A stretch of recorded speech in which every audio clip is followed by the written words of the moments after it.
In today's video, I'm going to teach you how to add a team member to Asana. Adding a colleague to your projects can enhance collaboration, streamline task management, and increase productivity. Let's walk through this process step by step so it's as straightforward as possible for you to implement.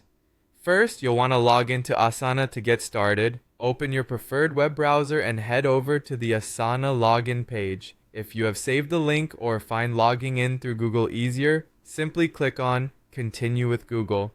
Alternatively, if you prefer, you can manually enter your email address in the designated field. Whichever method you choose, make sure you have your login credentials handy, as these will be required to access your dashboard. Once you've logged in, you should find yourself on your Asana homepage.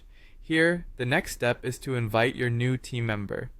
Look for the Invite Teammates button on your dashboard. This is typically located at the top right corner. It's hard to miss, but if you do have trouble finding it, just take a moment to scan the top section of your Asana interface. Click on Invite Teammates, and you'll be prompted to enter the email address of the person you wish to add to your team. This step is crucial, so take your time to ensure the email is typed correctly to avoid any issues down the line. You'll also notice an option to select which projects the new team member can access. This can be a great way to specify exactly what information you'd like them to see, helping to keep your workflow organized and focused.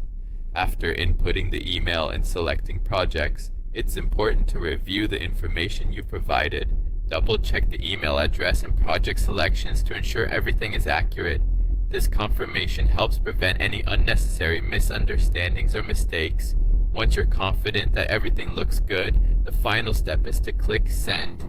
This action will send a formal invitation to the email address you've specified. Your new team member will receive an email containing instructions on how to join your team in Asana. It might be helpful to follow up with them just to make sure they've received the invite and can access the projects you've added them to. And that's it. By following these straightforward steps, you can easily add a team member in Asana, paving the way for efficient teamwork and effective project management. Remember, the success of collaborative platforms like Asana hinges on everyone's participation, so don't hesitate to guide your new team member through their initial steps. Thank you for watching, and I hope this tutorial made the process clear and easy to understand. Feel free to reach out in the comments below if you have any further questions. Until next time.